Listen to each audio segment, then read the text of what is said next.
just kind of introducing the new session. Is introduced by our chairman. But you're welcome. Please. Oh, thank you.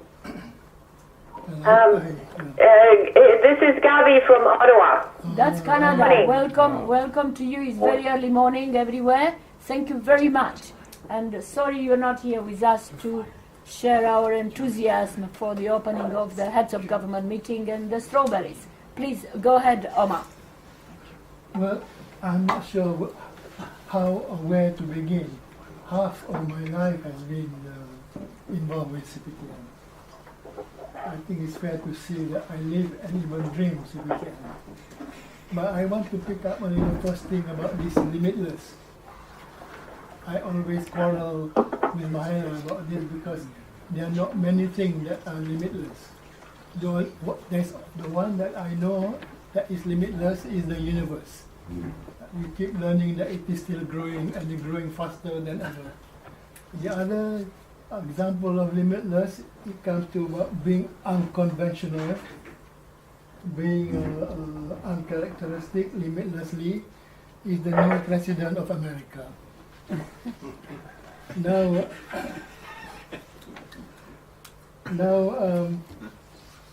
No, Omar, I think we tried to prove since Friday that this value of data has something to do with proving that limitless can exist, but it has to be limited. Go ahead. I think for most people in the Commonwealth only come into their consciousness, if at all, this time when there is struggle. Because if my prime minister comes goes to a Choga meeting, it will be on the TV, it will be in the newspapers, it will be everywhere, and they talk about endlessly. Likewise, in many other countries, that's the only time you hear about Commonwealth.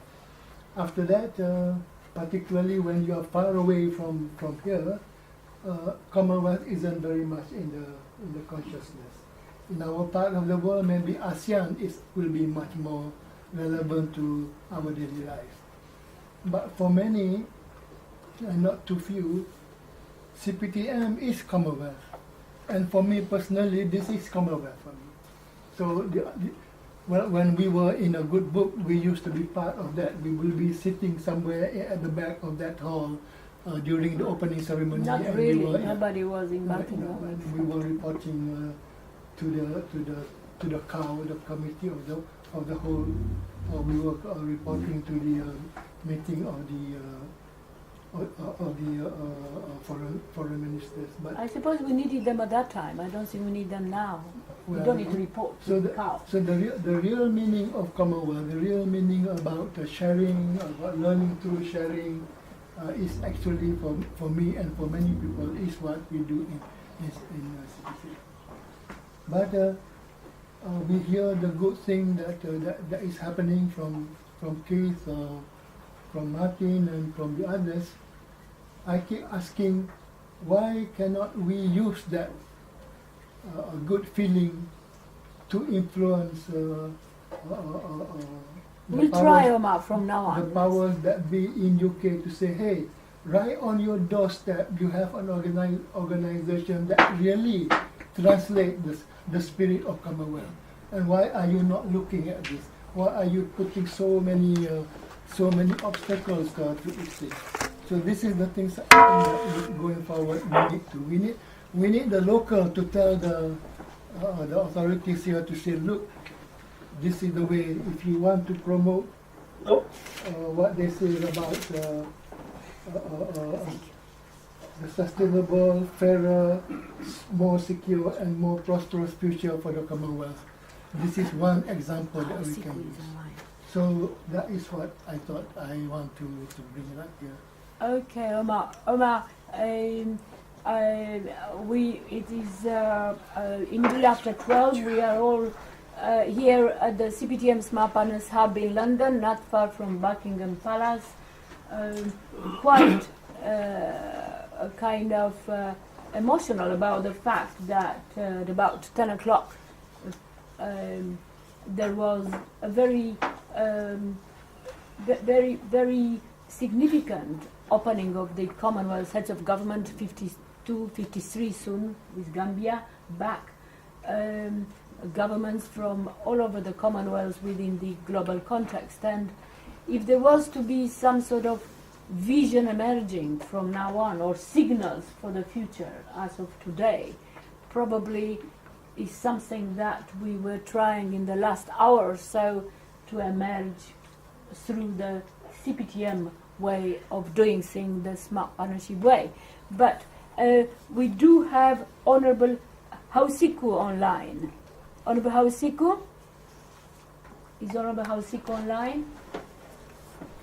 And not to be muted, yeah, please. Okay. Could I just say, Please. if we leave, if Brexit happens, do you not think that the Commonwealth now will become more important? I hope so. Oh, yeah. To the Commonwealth, Yeah. To the Commonwealth to the itself. UK. To the yes. UK. Okay. Yeah. It certainly should. Whether Sure. it will, Depending if they There's a will, chance we should. they could embrace this smart partnership idea and the dialogue, and then obviously it will happen that way.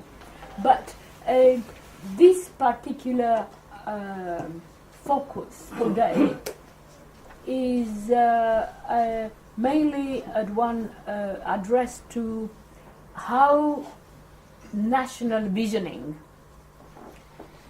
is emerging and adapting to the within the digital landscape.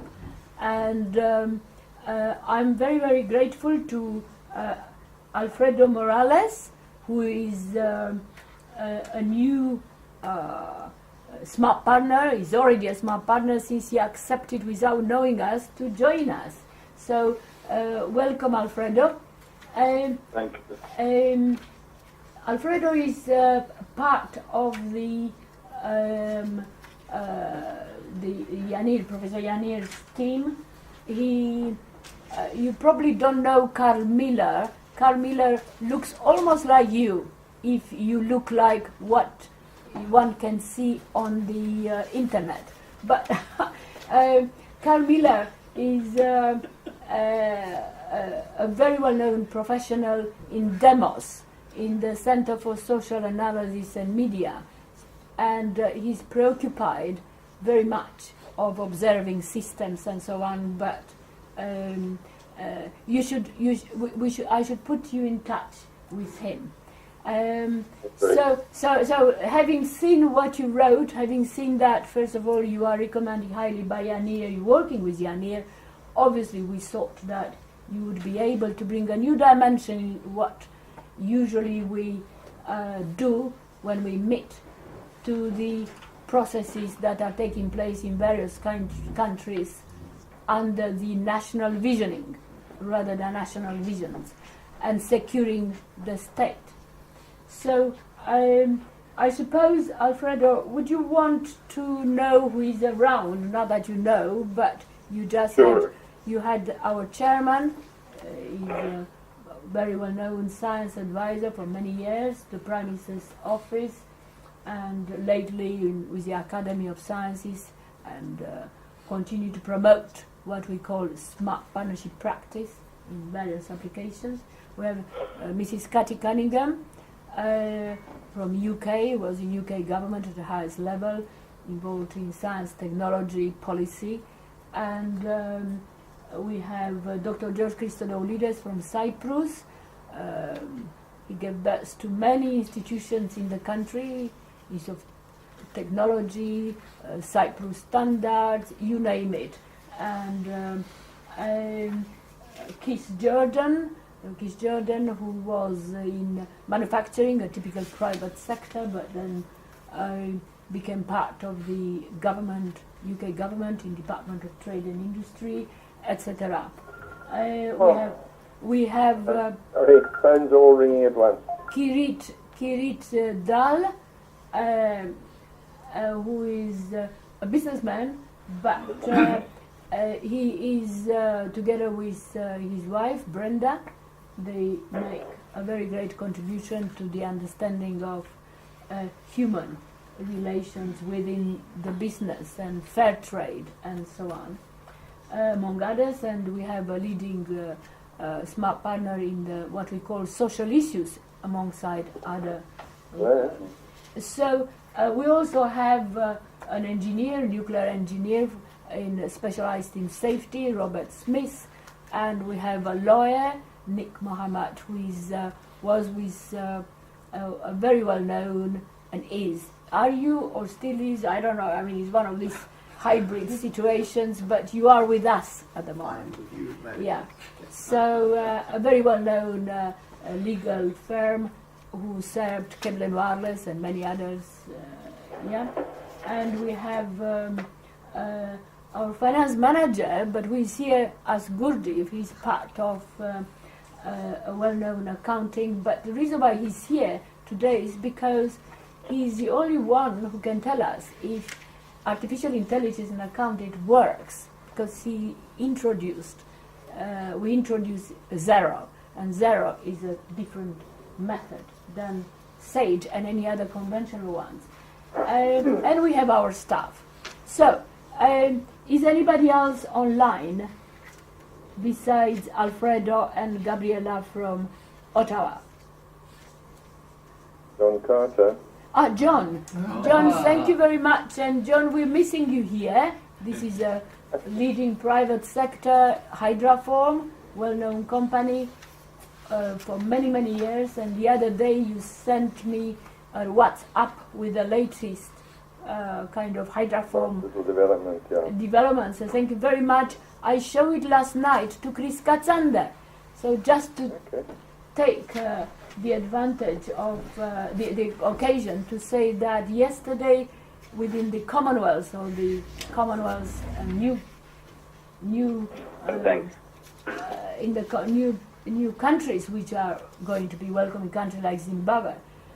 Yesterday we were invited to the Zimbabwe Independence Day at the embassy, where there was a 38th anniversary of the independence of Zimbabwe, and this was a historic day, a most emotional day, and to prove that, probably we will be sending you some pictures, but then the Minister of Foreign Affairs, new Minister of Foreign Affairs of Zimbabwe, who the other day was in the form of general and watched on TV by everybody all over the world, but now he was a Minister of Foreign Affairs alongside the Minister of Foreign Affairs for Africa, Mrs. Baldwin from Foreign and Commonwealth Office, a lot of music, a lot of dance, and also our joint executive group member, Chris Katsander.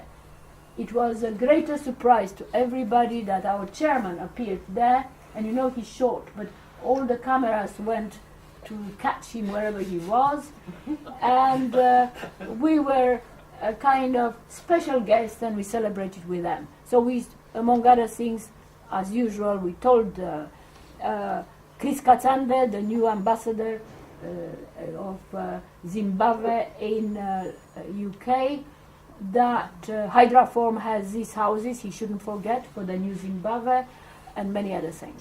So, Alfredo, I suppose, are we welcoming Hausiku, Honorable Hausiku online? Is Honorable Hausiku online? No, they can't reach you. Who else is online? Godfrey is online. Godfrey. Okay, so... Hi, colleagues, how are you? I just heard that very good report from you, Mihaila. I was listening. Okay, I didn't know you're listening, you see. You never know. Yeah. So... What's the Zimbabweans? I'm listening all the time. Listening and... Oh, yeah, I'm sure. Hi, John. Okay, so thank you very much, Ambassador, to join us from Rome and Smart Partner. So, thank you. Once again, national visioning as part of leveraging the value of data.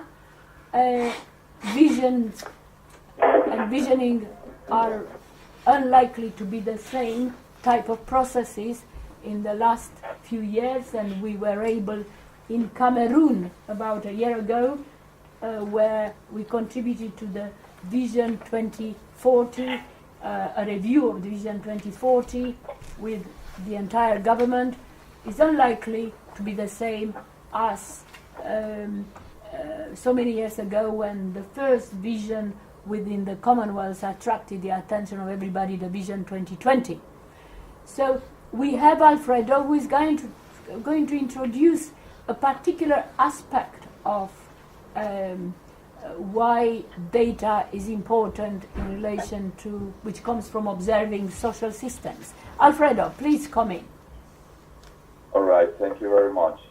Good morning here in the U.S. to everybody. Good afternoon. Wherever in the globe each of the attendees are. Thank you very much for giving me this opportunity to present a bit of our work and how we see data analytics and the role of data in understanding and observing the behavior of social systems. And I have some slides in front of me that I'm going to follow, which you guys should also see these figures and these slides, but I think I'm going to do a good introduction of them. Okay, and probably we'll see them later if you feel comfortable. Yeah. Oh, yeah, perfect. Okay, so this talk I call it Observing Social Systems, and we often see in society behaviors like collective action, protests or disruption and demonstrations and people going out on the street at the same time for specific reasons.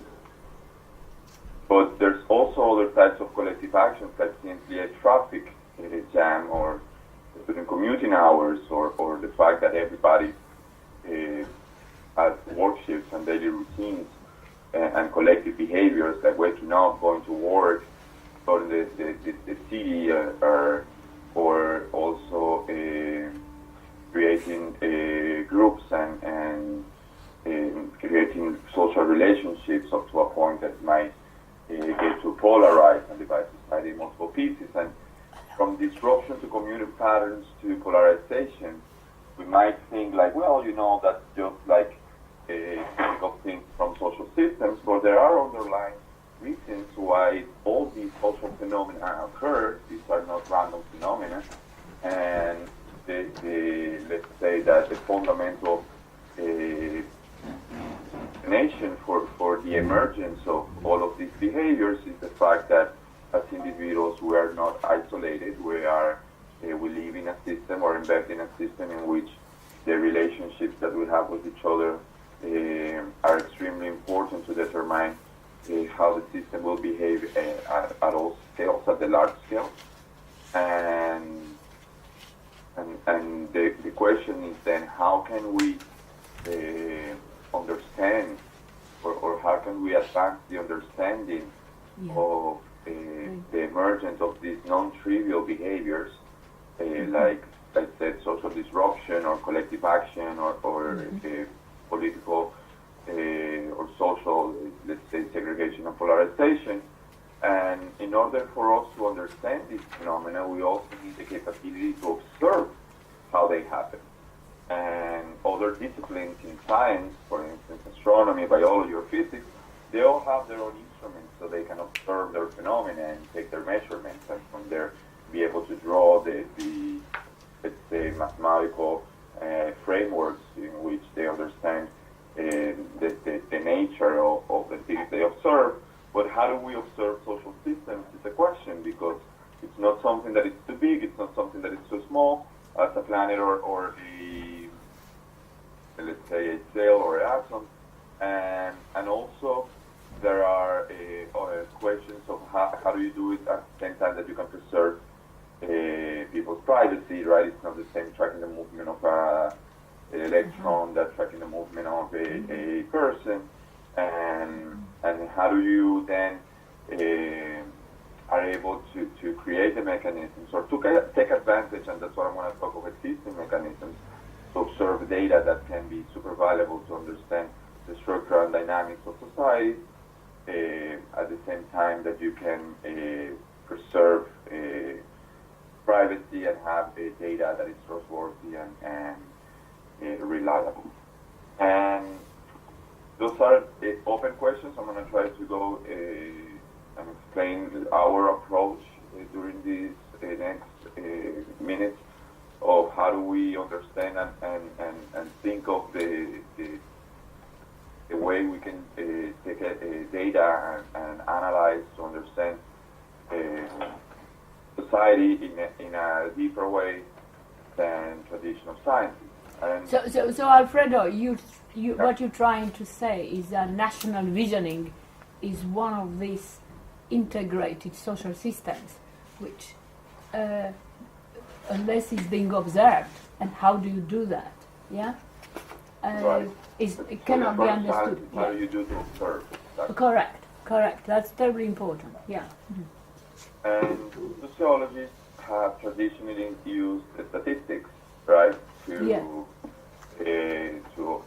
map out behaviors, and they can come from surveys, questionnaires or interviews, and questionnaires they allow you to attain large samples. You can have larger populations being interviewed with questionnaires, but then you have to simplify the questions that you have to a certain number of options, because you need to quantify people's answers, and if they are so big and you want to observe those patterns, you have to keep questions simple. And while interviews, they allow you to go more in depth and have more elaborated resources, but then the size of the groups are reduced and results are provided in a narrative way as opposed to a more quantitative way. And either way, both methods rely on, let's say, bar charts and pie charts and let's say traditional statistics to show the different proportions and the different, let's say, probabilities. But these charts, like the pie charts and bar charts, they're really giving you a glimpse of the underlying patterns of the system, and they're simplifying the heterogeneity of the population into a limited set of categories and a limited set of boxes in which you can classify people in. And the fact that populations, let's say, and this is beyond sociology, just like a statistics, you may have different populations that will follow similar proportions in terms of, let's say, which color or which box you classify that person. It doesn't mean that that way of describing the population is missing structural and dynamical patterns of information that can also be important. And you may have different settings in which the spatial patterns of distribution or the dynamical patterns of behavior and the whole structure of who's related with whom could be much more informative than a simple division on a set of categories. And complex systems provide tools so you can observe and measure more complex patterns of social behavior. And one of these examples, one of these tools is called networks, for instance, in which you can map the relationship of people with other people, either by questionnaires or by using all the data sources like the ones that I will describe. And with these tools, you're able to observe further structures. So, for instance, there's a famous network called the Zachary Karate Club that is I showed in one of the slides, in which they gather a bunch of a group of 35 kids, and they ask who's your friend, and they created a map of friendships in which they noticed that the karate class had two large modules of kids that were friends among themselves, but hardly had relationships with the other group. And by doing this, mapping these relationships in the form of a network, they were able not only to see that they are two groups of friends, but they were able to characterize which kid was central in each group, which kid was peripheral, which kid was connecting both groups, and so on. And by doing this, they were able to gain a further understanding of what's the structure of the underlying system, what's the role of each individual,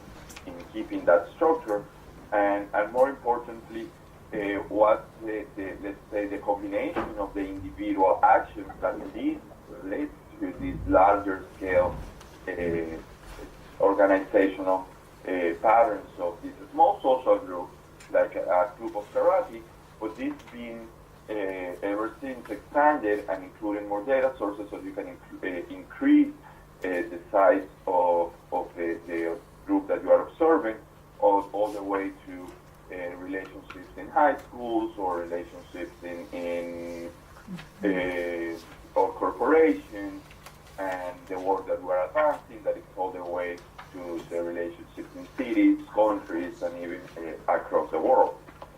But the question is, how do you observe those systems that are so big? How do you get the data to map those relationships and to be able to generate these visualizations and these quantifications of groups that are up to the order of millions of people? And the answer for that question is given in the same device that I'm using to talk to you, which is the fact that we are a hyper-connected society. We have our mobile phones. The growth of mobile phones is huge, especially in countries that are in ways of development. The amount of people that are adopting technologies is accelerating in time, and we have these devices that we're using to communicate with each other and to communicate with the world through internet and so on. And by doing this, we are creating huge amounts of data. We are creating data sets that is the aggregation of all the individual traces that we provide as we during our daily activity. And these data sets have the value of commercial, let's say, billing purposes of a service that is being provided. However, they are so big and they contain, let's say, information about the activities of so many people that if you analyze this data, not from an individual perspective, because what interested is to observe the behavior of the social system, so it's more in the aggregate level of this data that you can retrieve patterns of behaviors, and you can then observe the structure and the dynamics of systems, social systems, especially at the larger scale, which are it's the information that is the most important for the kinds of decisions that attain the national level and the national interest and the national scale. So the work that we are advancing is which methods should we use and which methodologies and principles should we follow in order to retrieve patterns that are unscattered, that are unstructured, because these data are not being produced for these purposes. So this information is not structured, it is scattered transversely across the data set. And then how do we do to retrieve these patterns is the question. And we are, and everybody's hearing everywhere the word AI and the word machine learning and the word of all these technologies that are here to provide all this intelligence. However, we have to understand also the limitations of each of these technologies, so we know how to apply them and in which context should we trust that we're getting the right answer, and which are the limitations, and what should we do about it. And for those that are not familiarized, machine learning is the new technology. It's one step further from traditional statistics, and it's a set of computer algorithms and mathematical models that analyze large amounts of high-dimensional data in order to do tasks like prediction, classification, or clustering of different data points, and they're able to observe more complex patterns of behavior in those data sets than simply a Gaussian distribution or a couple Gaussian distributions. The way it works is that you have a bunch of data points that an answer you would like to map on, which could be, for instance, like imagine you have the activity coming from different neighborhoods and you want to map on to about the excess data that you have from income or you have from some sort of development, so then you can predict what's going to happen, or that's one example, but it's an example of like what could be labeled data. And right now it has an incredible commercial value because these technologies are allowing to automate processes that before were tedious or you had to do it manually, and with this, like every computation, let's say, method, you can automate those processes, especially in terms of making inferences and forecasting information. But in the background of machine learning, there's also the same problem as the statistics, because the models that they're using are still, although they are more advanced, they're still in their basis using the same type of usage of averages and standard deviations. And at the end, what I mean is that they often have simplified assumptions of what the data looks like or should look like. And part of these assumptions is independence among the different parts and homogeneity in the data points, which is not often true, especially in the case of data sets that are coming from complex systems, and I'm going to explain this in a second. And at the end of the day, the machine will only learn what you show in the data. And what you show in the data is not necessarily an indication of what's going to happen in the future either, because we're talking about things that are dynamically evolving and changing. So whatever historical data you have is not necessarily representative of what's going to happen tomorrow. And for these matters, we need to then develop methods in which we don't provide the machine, let's say, the autonomy to make decisions on their own alone, but also guide, in a semi-supervised process, retrieve patterns of behavior using the methods that machine learning has, which are very powerful to recognize and show patterns in data. So you can combine that with human intelligence and make strategies and make tactics and getting understanding of what's happening in your system, because it's not the same to do a task of a prediction or a classification with an automated machine as the same as to expose the behavior of the system so the human can understand what's happening. And with human intelligence, that includes much more context and much more, let's say, parallel lines of thinking and intelligence. Okay. You can make decisions in a more, let's say, trusty way and in a very informed way than simply making decisions based on a machine that you don't really control what's either happening in the background. Is it clear for people? Are there questions? Yeah, no, I mean, Alfredo, you already put us in a reflection mode because, I mean, you explain in quite detail about how data comes about into a dynamic of a social system, and the national visioning is one of the most dynamic type of social system into a national context. We've been associated with these processes for the last 30 years or so. But what you were trying to say is that while that is happening, and while kind of from artificial intelligence, machine learning, mobiles and everything else have been introduced, one did not notice that all these machines, if we call them machines as you said, they are actually providing data, or they have data sets of all sorts of kinds, which could add.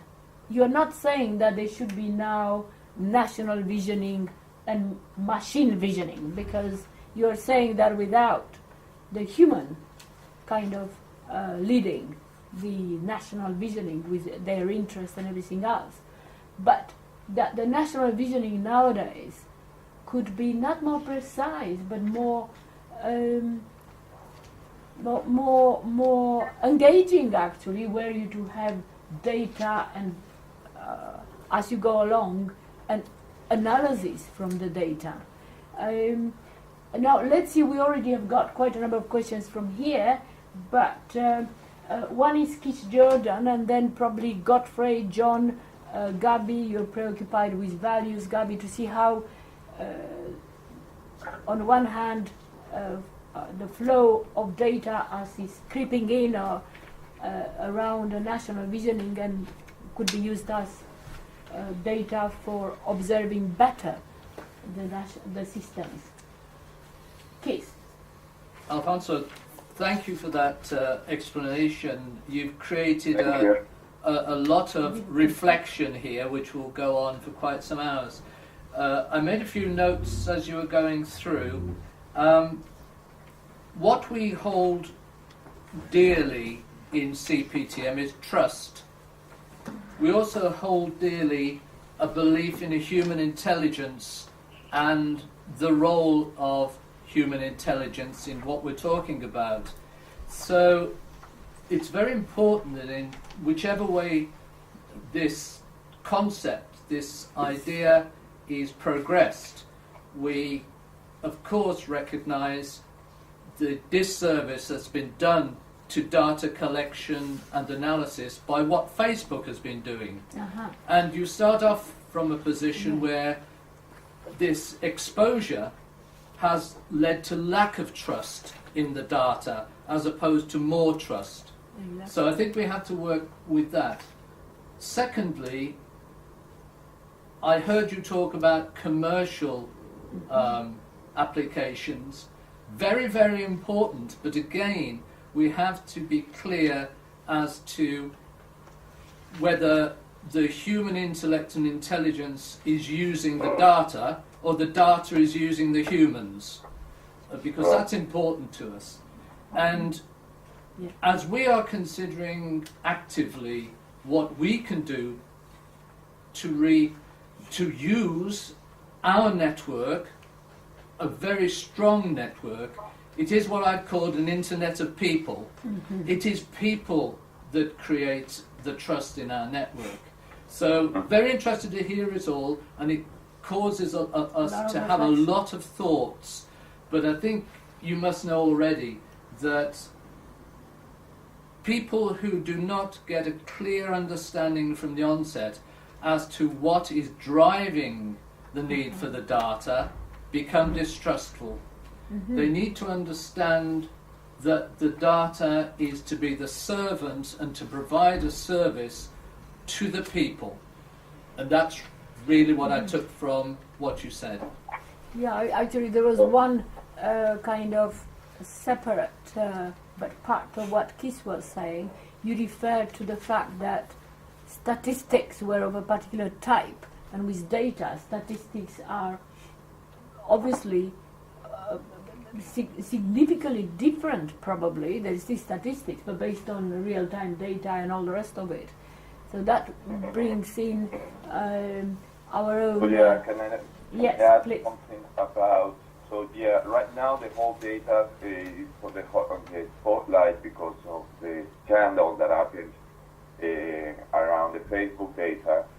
And honestly, there are... it's not only Facebook.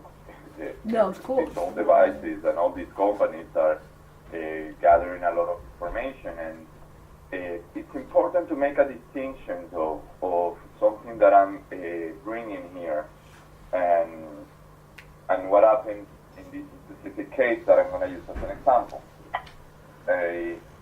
When we talk about observing social systems, we're not talking about observing what individuals are doing in a detailed way, but observing the collective behavior, which is the one that explains what's happening at the large scale. And by this, that the information that you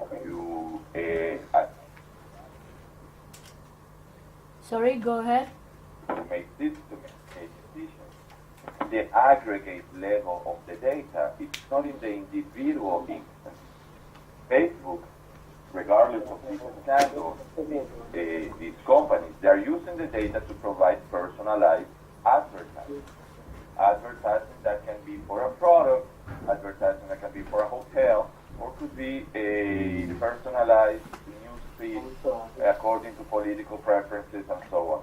But that's individual behavior. And that's used as your individual data to provide a customized service. Whether we like that service or not, it's a service at the end. What we are bringing here is the value of observing the aggregate level of behavior.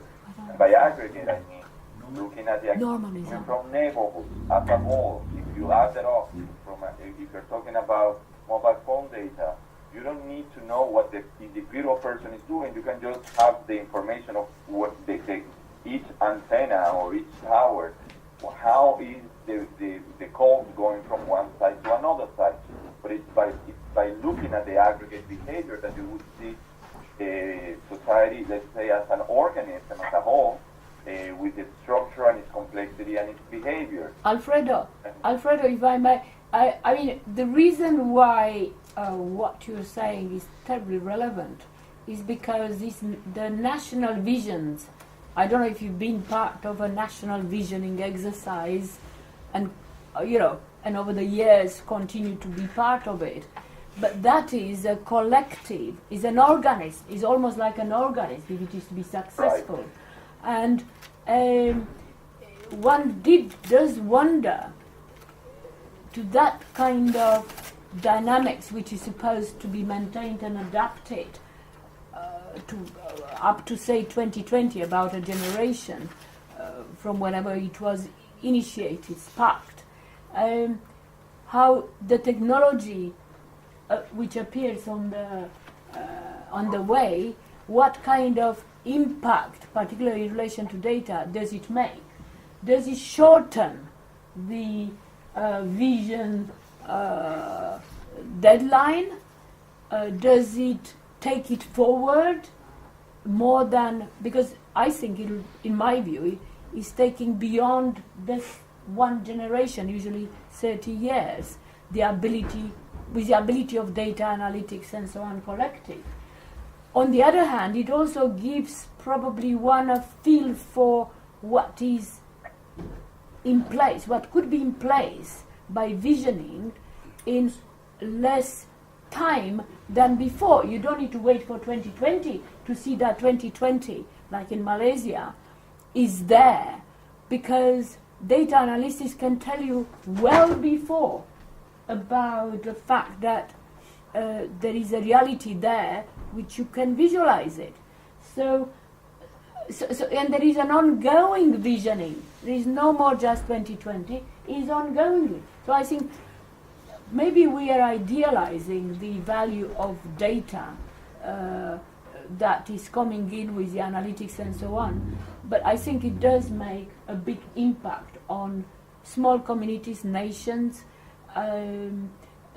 if they are part of a nurtured of a visioning process.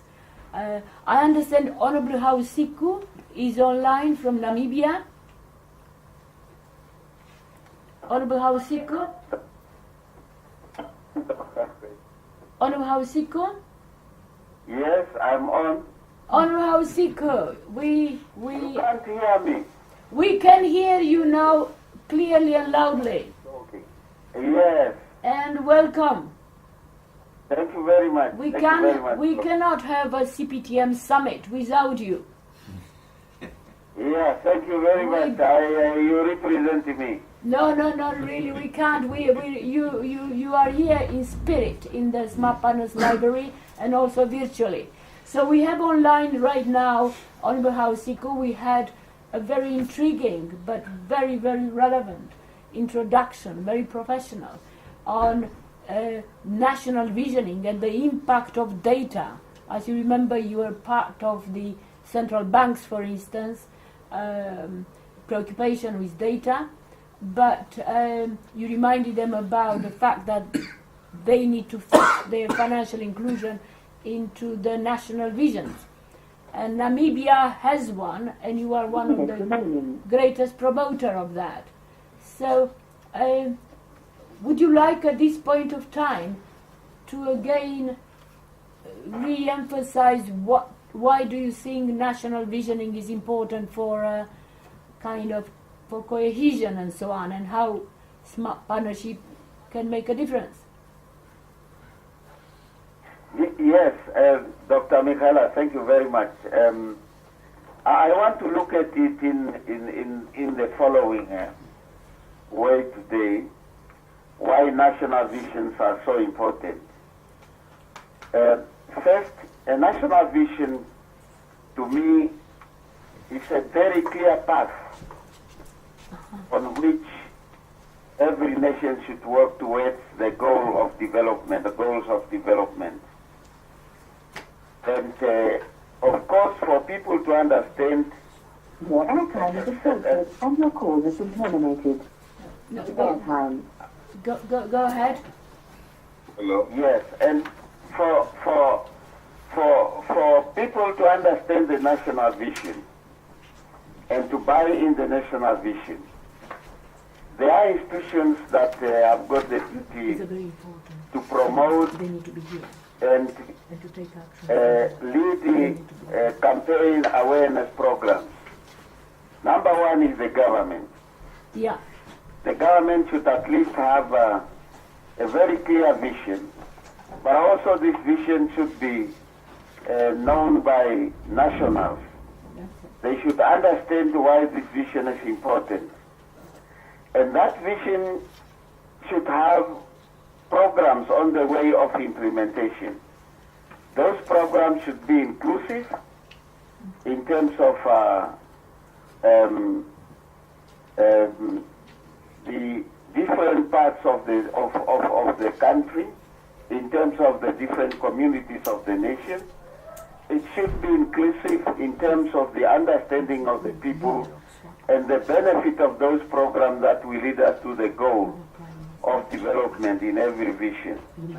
But of course, it is important for a vision also to look at two issues.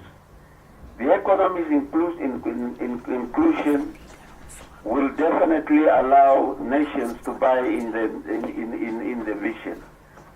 And also they should understand that visions can only be attained by a secured, nation. There should be security, there should be guarantee for security in every nation. And those guarantees in terms of security for a country to develop is the responsibility not only of government, but the responsibility of every national. Of citizens. But indeed, government should lead, and government should make sure that people understand and there is regular information towards working to the end of the target for the vision. Mm-hmm. Honorable Hausiku, what you're saying is, in a way,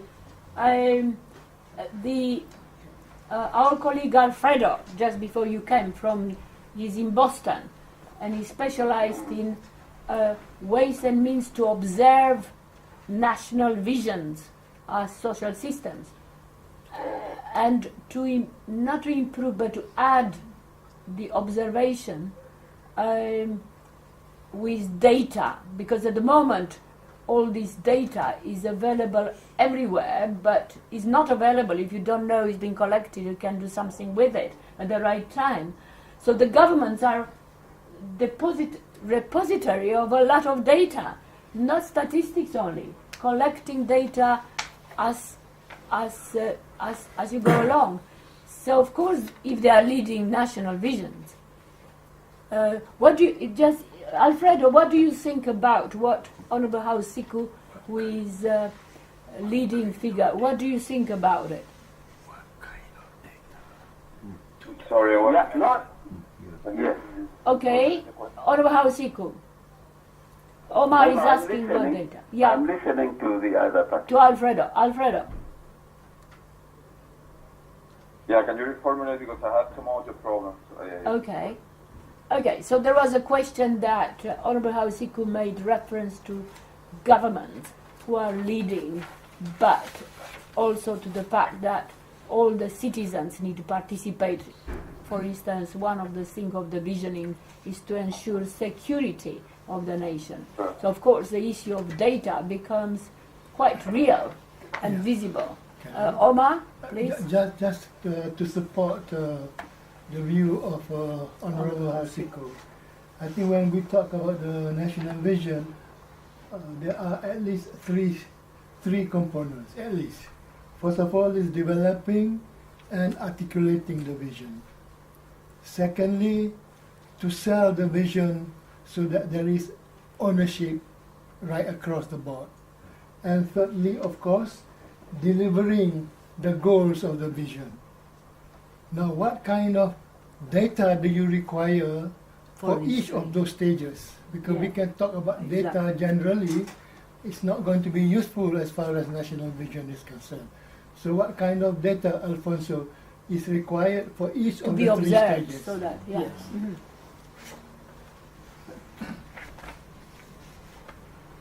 Alfredo. What was the second?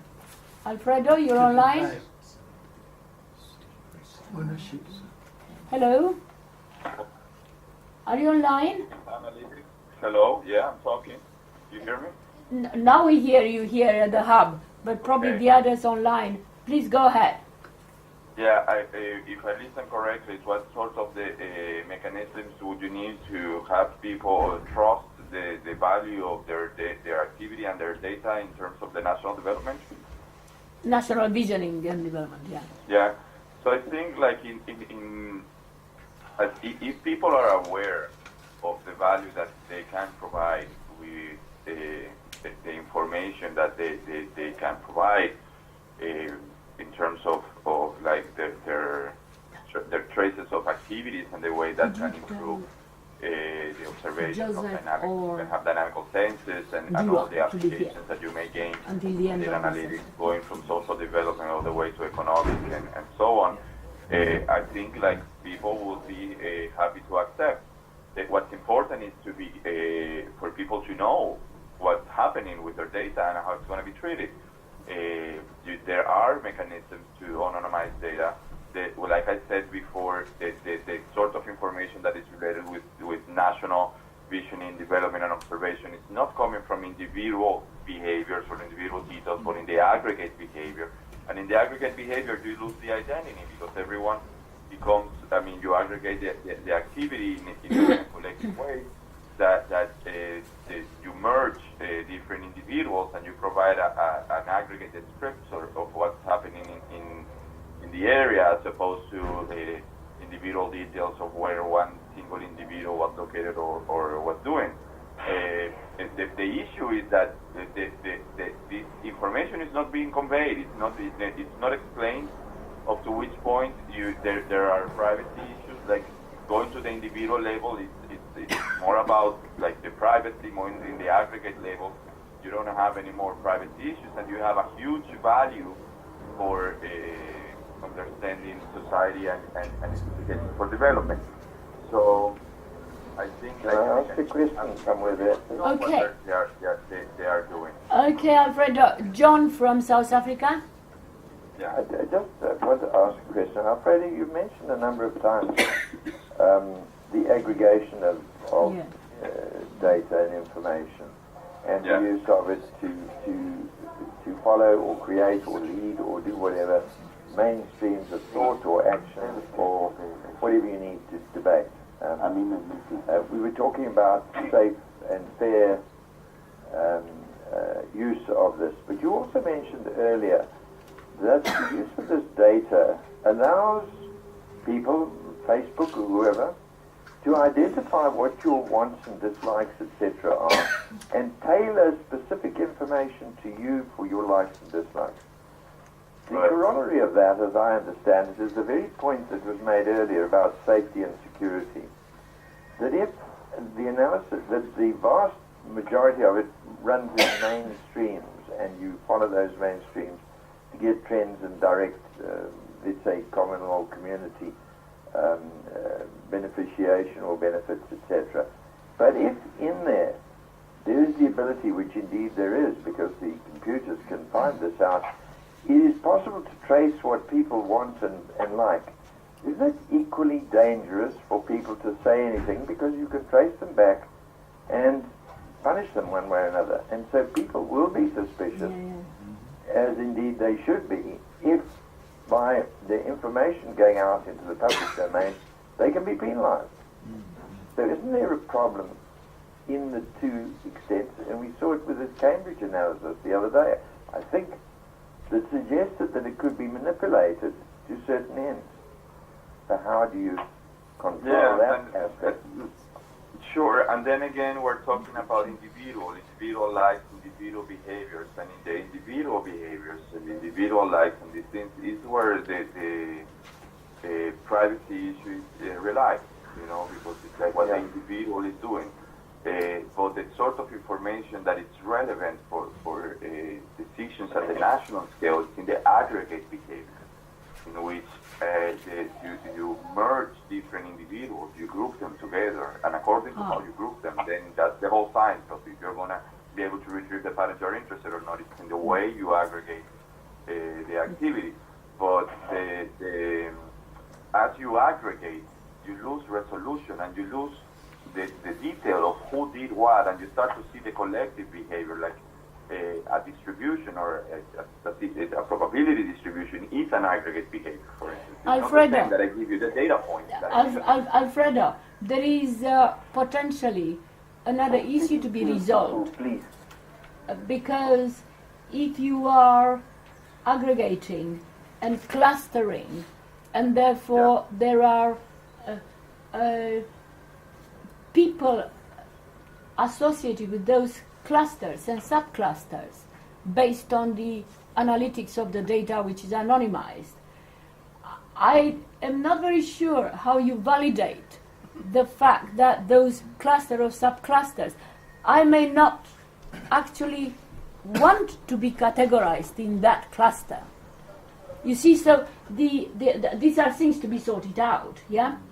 And data is here to stay, and you can, please go ahead.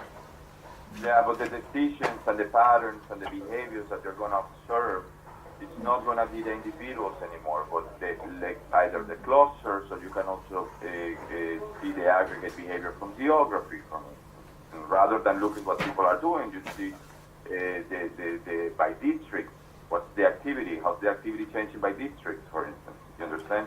Or by cities or neighborhoods or administrative areas, for instance, and that's a level of aggregation as well, and that will give you information about what's happening at the national scale, at the regional scale, without compromising people's individual activity and privacy. Understand? And that's the point. That as you aggregate, it's not you gain benefits from two sides as you aggregate, because you don't only improve, let's say, the privacy issue of not observing at what individuals are doing, because you lose that information the moment you aggregate. You don't have it anymore. But also, aggregation is the way to observe patterns of behavior at larger scale. So it is important to understand that aggregation is a method that allows you to both keep privacy safe and gain information. So if people would know, for instance, that their activity can be aggregated by neighborhood or by district in order to get indicators of the health and the development of those regions, people would be probably more and understanding that this is a method that won't compromise their privacy.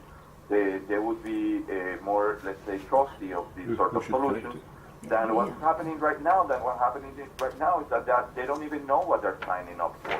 Although it's in those terms of conditions that people agree that they never read, they don't ever know what they're signing up for, and the applications are still based on the individual. You understand? And that's a problem. I think, for instance, Honorable House Siku, but we have online also Norman Chakanatse. Norman from Harare. Yes. Welcome to you, and happy 38th anniversary of independence. We missed you at the anniversary yesterday. So we have Norman, and you have Godfrey, and we have Smart 29ers. Are they still online in Kampala? In my case, I'm just signing off my life to test as ambassador, yes. Thank you. Yeah. Well, thank you very much. I'm glad you feel a 29er. But is there anybody from Kampala online? they are online, but they are muted. Look, do tell people to be here because I'm interrupting the discussion. Norman, what do you they're not muted, but they're not answering for some reason. They are online. Okay, so you try to ensure that they are online, otherwise we interrupt our discussion here. So, Norman, when you are in Zimbabwe, you are head of Smart Partnership Hub, and one of the things, and of course you are part of national visions in various ways, with bringing together private sector individuals, and somehow you build up a trust, a neutral space over the years, a smart partnership dialogue where people do come, and it doesn't matter if they speak as individuals, they are somehow not afraid that they could be quoted as individuals, because we have a kind of tacit agreement among ourselves about what is a smart partnership space. So you have very successful Bulawayo every year kind of dialogues. What do you think about a national visioning in Zimbabwe and the ability to make data which is collected towards the new Zimbabwe that is starting now? Norman?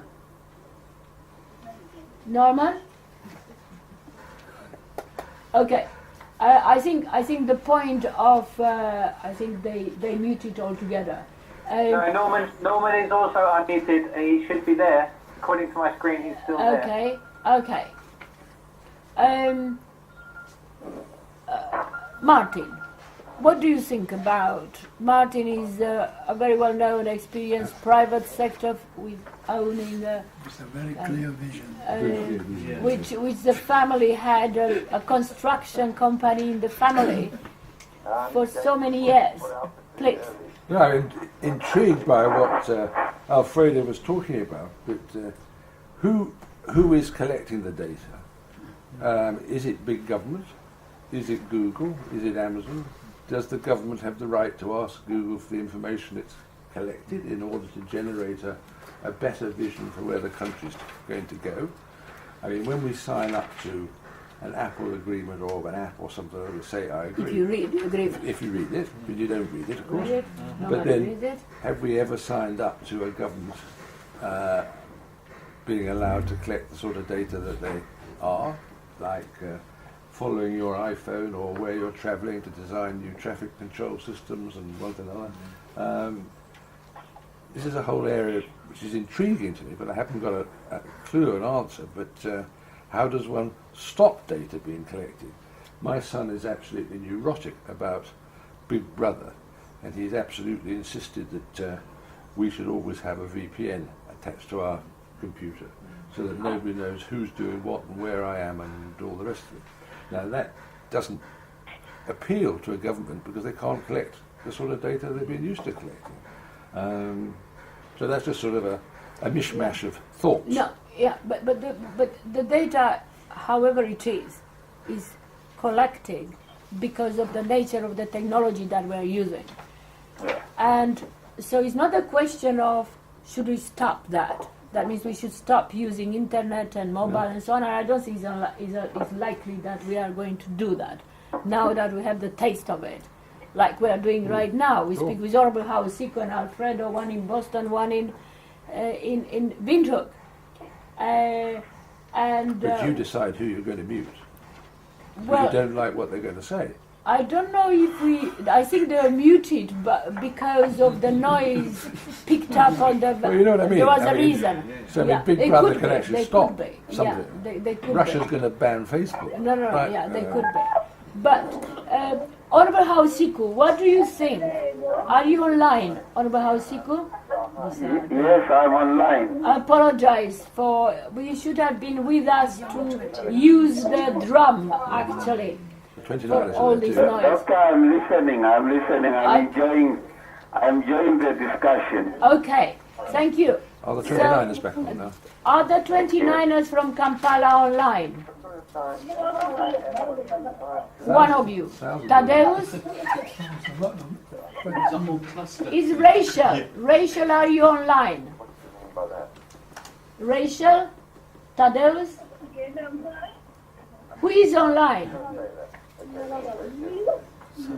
We don't hear you. Sorry? Okay. I think we should try to make the best of this intriguing but real observation that Alfredo brought us in, because we are used with national visioning, conventional type of processes, and we are not aware that while we have best experiences and practices that we have seen in Uganda, in Malaysia, in Lesotho, in Swaziland, in Botswana, in Namibia, in Seychelles, in Mauritius, in St. Lucia, just to name a few, in the last 20 years or so, and they are being carried on in Cameroon and so on. I think the idea of saying there is a big brother that is watching us while we are visioning, and we should stop that big brother, I don't think is on. Instead, probably one should reflect a little bit on the initiation of a discussion around the data which is being collected with or without our willing, by whom, but the question was, what do you do with that data, and what are the advantages of that data? And this is what Alfredo brought in, and it's terribly, I mean, it might have sounded a little bit theoretical, but that meant that there is a robust kind of theory behind the things that Alfredo mentioned. Alfredo, I have Omar here. Just to bring up to date on the national visioning in Malaysia. Vision 2020 is coming up in 2 years' time. In a couple of years' time. So there is already a move for Malaysia beyond 2020. To 2050 and, the present government has come up with something they call TN50, Transformasi Nasional 2050, Malaysia beyond 2020. And this time, they are preparing this from last year to 2020, and they are focusing on the youth. So the Minister of Youth is actually given the task of driving this, and they have established a secretariat for TN50 in the Economic Planning Unit. So they're very serious about that. So they have a lot of data. And they are getting a lot of data from the young people, and they are doing this two ways. They are doing it through the online thing that the young people can feedback, but they are doing a kind of a town hall meeting all over the countries, and all the data collected is being monitored or is being analyzed by this unit in the EPU. And then did you say analyze, the right word? Well, analytica, is it? Massaged. Up to now, they have come up with what they call the youth canvas. The youth canvas. What they have collected up to now, and there are six things that they have. I cannot remember each of those, but the objective of the TN50, there are 5 of them. But the youth canvas have come up with 6 that they think this is what they wanted. So the collection of data, face-to-face meeting, the so-called town hall meeting, is going on until maybe another year, because then everything they put it together. So this is TN50 Malaysia beyond 2020. So when do they start bringing data from the older ones? Well, that because they'd all be biased, only the young ones. There is nothing being said about whether 2020 is being evaluated where have we succeeded and where we have failed and why we have failed. I haven't heard And about where that. you want to be in 2050? I- Or your children want to be in 20? So I mean, this you is- see, this is there is how- a data aggregation that Martin is to go back to Malta. So Yes. Martin, thank you very much. You are Yeah, a great. real Smart Partner Fellow. No, lovely to see you And again, thank you for George. coming to the summit. I would give you a book, which I thought I will, as a reading tip. Thank you very much, but I think I have I enough. think you had a feel for a summit. This is a 20th century. You are too kind. This but one is a 21st I'd century. like a marked up version from you. Okay. Don't let Thank it you very cloud much. your vision. No. Oh, that's kind of. That's that's anybody all right. there? No problem. Hello there. Yeah, Gabi, please, from Canada, please. Yeah, okay. Yes. Could I have a word here? Yes, please, because the issue of values. Hey, I just, I was listening and it's extremely interesting what I hear. I know that one Canadian company has been singled out as being quite a problem, and we had actually a whistleblower that brought attention to to Facebook's collection of data. Now, aside from that, So in other words, you have thinking you have your own Cambridge Analytica. that the accountability of institutions that collect these data, a clear goal that can be described to the population and the clear benefits. And if we were to take, for example, health, which can be part of the national vision, how do we approach health? And how can we use health, for example, as one of the elements in collecting data for a nation? And what are the benefits and what are the goals? And I would be interested to hear from Alfredo what kind of data would he collect, for example. You mean for health? Please go ahead, Alfredo. There are, in terms of health, there is a bunch of information that you can relate to health issues that might not be related at the beginning.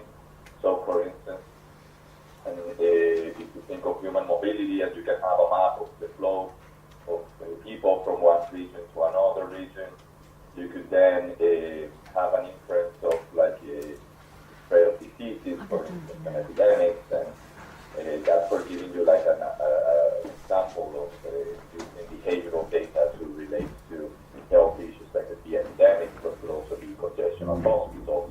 It could be where should you place your next hospital based on your demand and based on your current allocation, or how would you use then, for instance, medical records also, maintaining the privacy, etc. But how do you use that collective pattern of behavior across medical records to make inferences of how diseases actually work and beyond the traditional indicators that people have, and which again are based on the individual, not on the collective.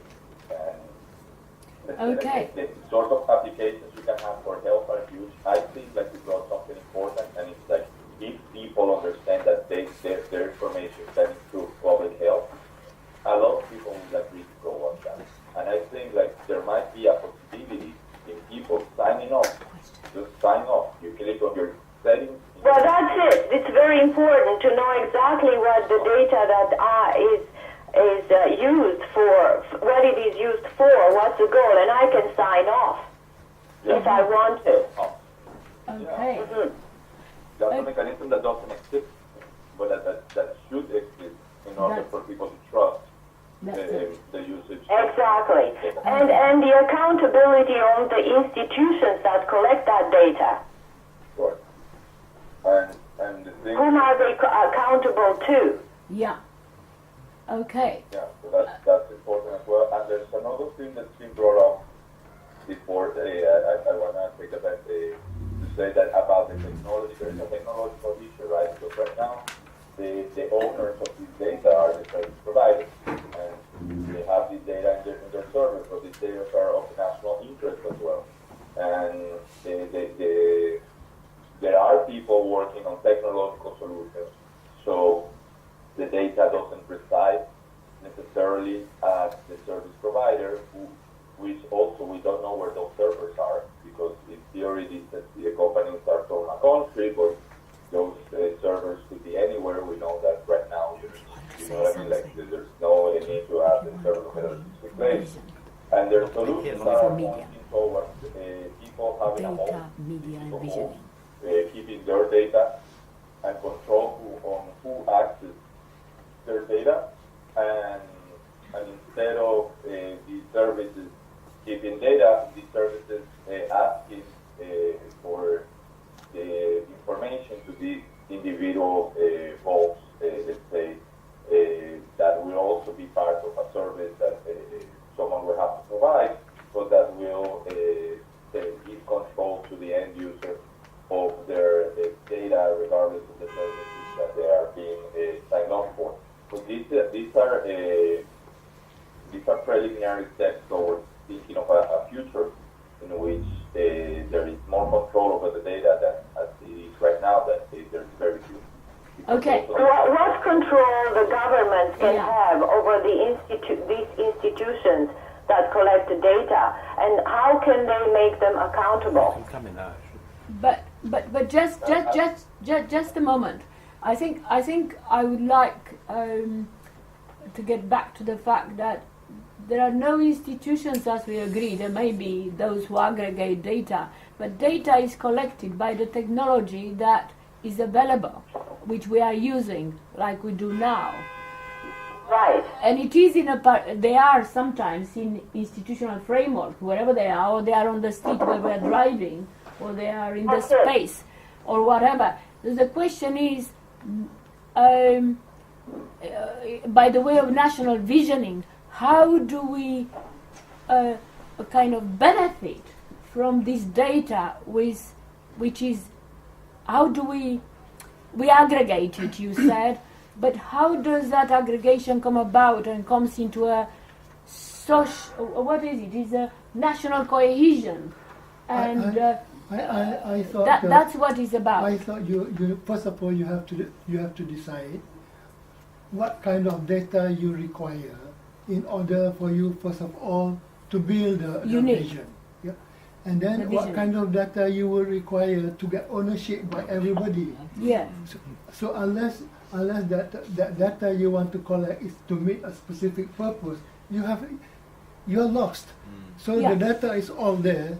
But you need to see the kind of thing that you want in order to help you do whatever you want to do. So that is the but data is being generated very often without specific institutional interests and so on. And I think one of the issues that we're trying to address is that there is this data. It is enormous. It is mostly coming in without very much control on it. Now, what can we do with it? Maybe it's going to be very valuable. Maybe the risks are too high. The risks are higher in using it than the benefits. I think those are the things we're trying to tackle. Yes. So it's not an old-fashioned idea of data being collected for a specific purpose. Statistics or whatever. It's a rather new idea that the data's there. What can we do with it? How can we exploit it? Which type of data do we need? Yeah. So it's for the visioning. What kind of data, as Omar says, could we pick up and how can we harness it? But 29ers, are you in Kampala? Sorry, I'm getting back. That's the last time I'm asking. Are you available? Florence, Rachel, anybody? Are you online? Kampala? No. You are online, but you're not speaking. And probably you want, Alfredo, I think you put in the heads of some of us the idea of observing systems rather than coming in. So let's put it on an immediate lesson that they learned. Is the same with Norman. Norman, are you online? Probably he's online too. And there may be others who are all welcome, but the question is what do you do with that? So, Honorable Hausiko, you are online. Yes, I'm online. Okay, I mean, you know that in Namibia has a very large area, larger than number of people. In fact, we wish we would be in Windhoek with you. We may add to the small amount of number of people who have got such a huge natural resource, but in Namibia. But I mean, the issue of data available or made use of data in Namibia is probably even more for a national visioning, more required. Because there are people, I mean, you are in Okavango, for instance. There are the north, there is the Terrace Bay, there is such a wide area. There are the deserts.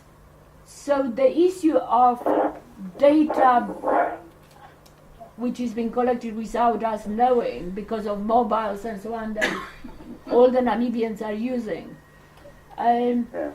How do we make use of that data, that particular type of data, to harness even more so national visioning and the participation of individuals? What do you think? What do you think we should do in the Ministry of Planning or?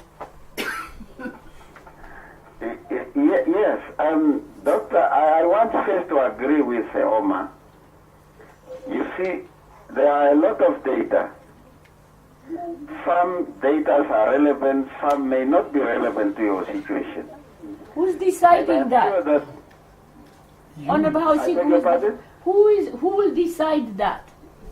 No, your situation will decide on that. Aha. Okay. Yeah, your situation will decide on that, because I cannot exactly compose my vision the same as other countries did. I need to know the basics in my country. You are saying Namibia is a huge country, and therefore we travel long before you reach somebody. Yes. Yes, a long distance before you reach somebody and you come to a homestead. And therefore, our situation is very different from other countries.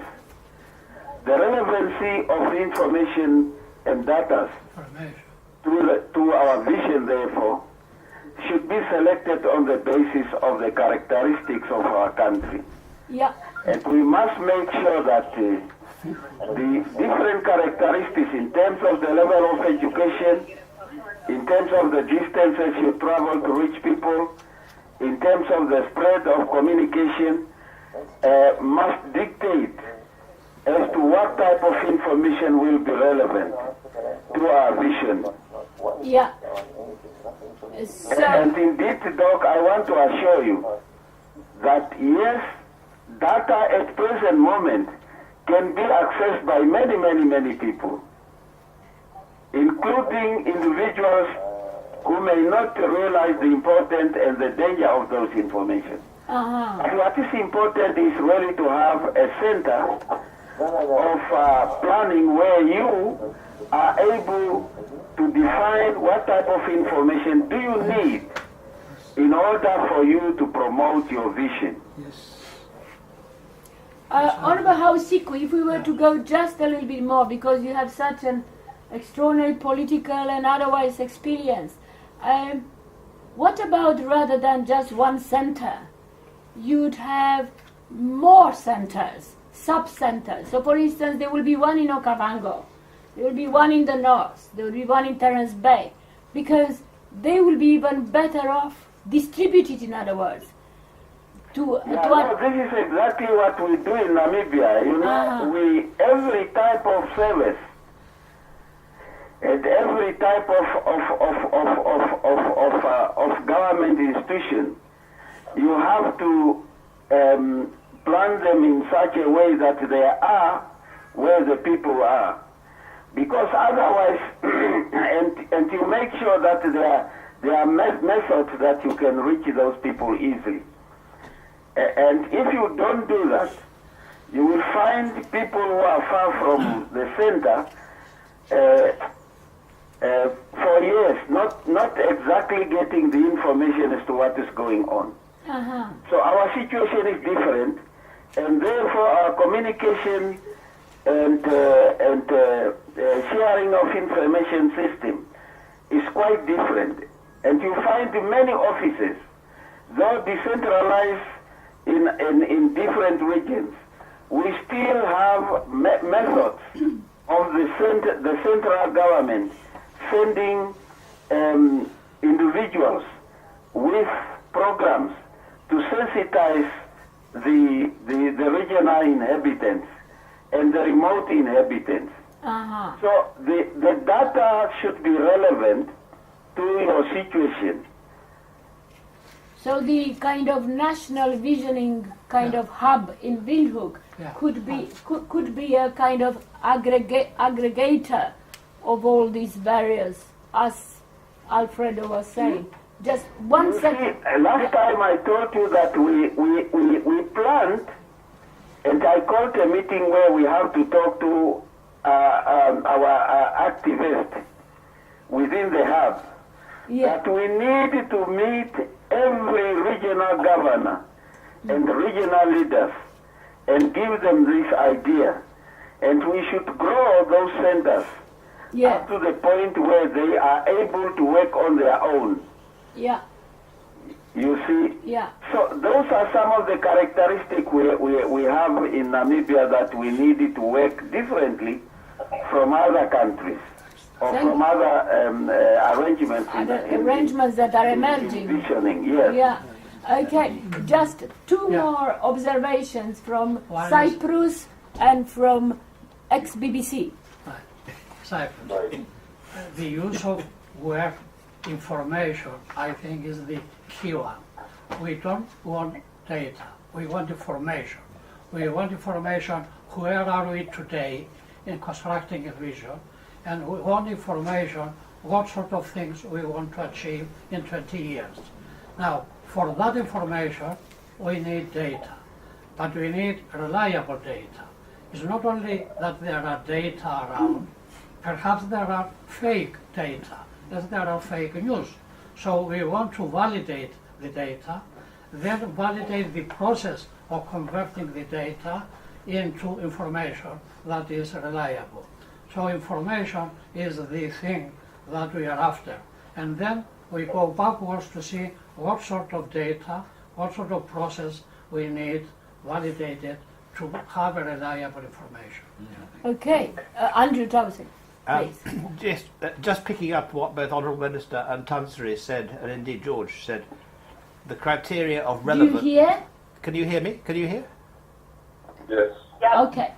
The criteria of relevance is obviously key, and there is another stakeholder for whom something may or may not be relevant. That's the individual. As it happens, I just came from a meeting, and obviously conditions vary around the world, different countries. I just came from a meeting where the person in the Conservative Party responsible for media and whatever affairs has been talking to the Privacy Commissioner, and they're saying that they're bringing much stricter controls on what the legitimate use of data is by private companies or indeed any organisation. Now, how you enforce that is quite difficult.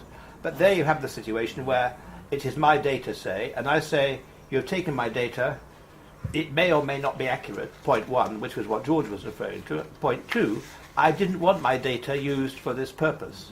So I demand that you, as a company, shall be punished for... Now, this is a cultural thing. In America, that's very difficult, because they believe that data carried, if not created, is a free right by the First Amendment. But all I'm saying that most of us don't live by that philosophy, and we believe in various responsibilities. The other point I would make in relation to this is that the British minister in charge of media and so, the Secretary of State, said in an interview yesterday, we want open, free media, but also secure. So the question is, secure for whom? Secure for the state, or secure for the individual? Because we could well have situations where, in an atmosphere of fear about what Russia or some other country will do to sabotage our systems, we impose restrictions which actually may not be in the interests of the individual. So I would just say, when we say we want a secure internet, we need to ask the question, secure for the state or secure for the individual user? And I leave that question unanswered. Okay, well, I suppose Alfredo, you kind of directed us completely into issues where most of us, as senior professionals we are relying on those who are currently exploring and the issue of data in various ways, like you are doing it, and then in relation to observing systems. But in practical terms, if you ask, for instance, me, I was very much interested for years in systems and so on. Data visualization centers, all these things that make people aware about what data looks like.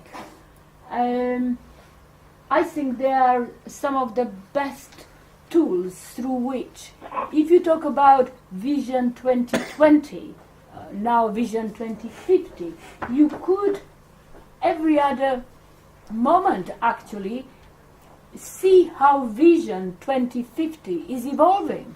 You could visualize it.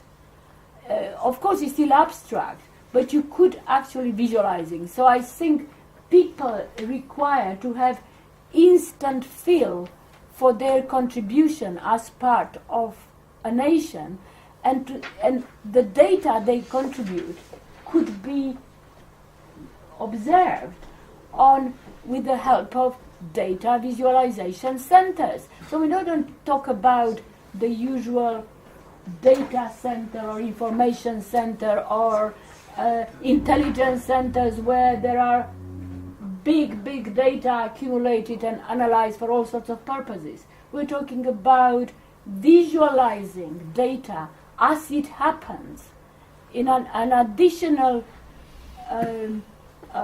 tool to help people to understand and to see that where every contribution or every step backwards takes one. So I really believe that the focus on data and national visioning, together with part and parcel securing the states and the citizens, are one of the most important relevant kind of facets for ensuring or avoiding national fragility. Data will actually finish off a national identity, as we all know, and we're trying to avoid that. So, Honorable Hausiko, thank you very much for being online. I don't think everybody realizes who is Honorable Hausiko. He is also Honorary President of the CPTM Endowment Fund recently, alongside Tanshioma. Thank you, Doc. He's also a greater promoter of smart partnership principle and visioning in Southern Africa, and you are currently one of the leader of SWAPO, alongside you joined everybody else, and so on and so on. So thank you very much. A lot of experience. Thank you, Doc. Thank you, John Carter, for being in, and Gabriela from Ottawa. You're part of Canadian Commercial Corporation, and you brought in kind of these issues because of that background. And it's good you are from Ottawa, and we hope you don't have a replica of Cambridge Analytica, you were saying. But no. But I'm sure. I think we are aware of it right now, and there is no competition. Is enough one? We definitely, yes. I'm not so sure what what will happen, but we have election next year and we're preparing for it. It's quite far away. In Malaysia, there is in the next 2 weeks, and wherever else is like tomorrow. So and Alfredo, thank you very much. As a new, thank you. We haven't seen you. Were we to have you in flesh or even on the screen?